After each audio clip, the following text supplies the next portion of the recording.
اگر کوئی ایسی آیات ہیں جس میں ڈرایا گیا ہے، جہنم کا ذکر ہے، قبر و آخرت کا ذکر ہے، ہمیں ڈرایا گیا، تو یہ سمجھیں اللہ پاک مجھے ڈرا رہا ہے۔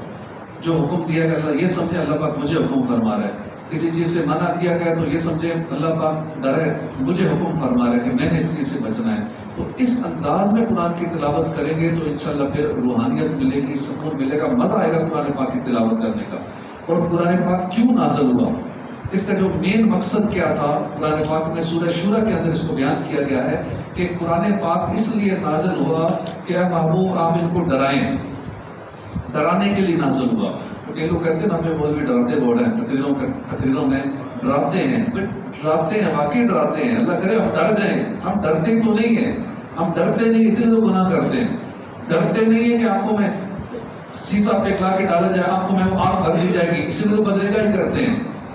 ڈرتے نہیں ہیں کہ کانوں میں سیسا پگھلا کے ڈالا جائے گا، اسی لیے تو گانے بجے سنتے ہیں۔ ڈرتے نہیں ہیں، جب ڈر گئے نا تو سارا مسئلہ ہی حل ہو جائے گا۔ تو قرآن نازل ہونے کا جو ایک مین مقصد تھا وہ ہے ڈرانا۔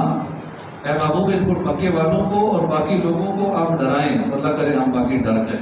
کیونکہ جب بندہ ڈرتا ہے نا کہ سانپ کاٹتا ہے تو اس کا ڈر، اس کے زہر کی معلومات ہو جاتی ہے تو پھر بندہ سانپ سے بچتا ہے۔ جس کو نہیں پتا سانپ کا پتہ ہی نہیں ہے، ڈر ہی نہیں ہے، تو اس نے وہ آ بھی جائے سانپ تو دس دے گا، پتہ نہیں چلے گا۔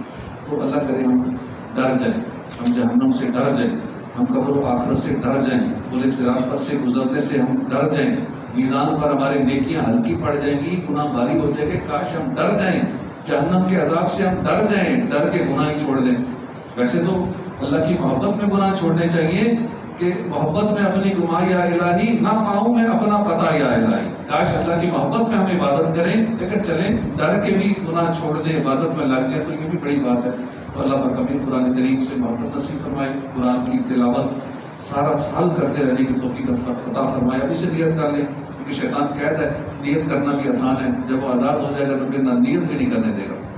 کہ روزانہ ہم کچھ نہ کچھ قرآن پاک کی تلاوت ضرور کیا کریں گے اور سارا سال یہ سلسلہ انشاءاللہ کنٹینیو رکھیں گے۔ اللہ توفیق عطا فرمائے۔ ابھی انشاءاللہ تلاوت ہوگی، پھر نعت خان ہمارے تشریف لا چکے ہیں، ان سے کلام سنیں گے، پھر اس دوران ہی آپ کو مٹھائی تقسیم کر دی جائے گی اور پھر انشاءاللہ الوداع کا بھی کلام ساتھ ساتھ پڑھا جائے گا۔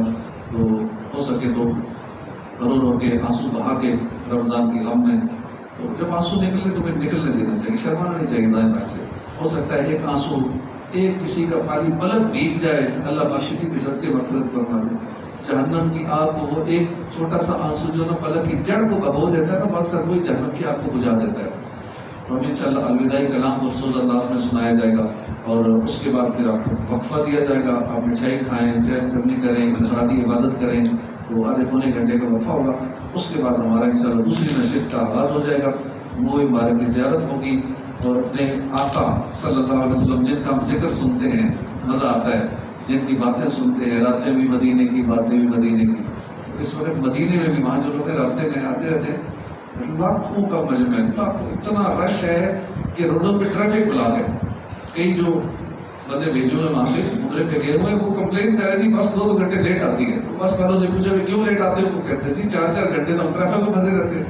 کہ جن کو عرب میں چھٹیاں ہوئی ہیں، عید کی یا شب برات کے بعد چھٹیاں ہوتی ہیں، وہ بھی اکثر عاشق رسول جو وہاں پہنچے ہوئے مدینے میں، کیونکہ وہ عاشقوں کی بستی ہے مدینہ، تو اس لیے مدینہ فل پیک جا رہا ہے، ہوٹلوں میں جگہ نہیں ہے، مسجد نبوی میں اعتکاف میں جگہ ہی نہیں مل رہی۔ لوگ کمپلین کر رہے ہیں جی ہمیں وہ ایپ ہی ہینگ ہو گئی، وہ ہمارا ہو ہی نہیں رہا، اعتکاف کی جگہ ہی نہیں مل رہی، ہم کیا کریں؟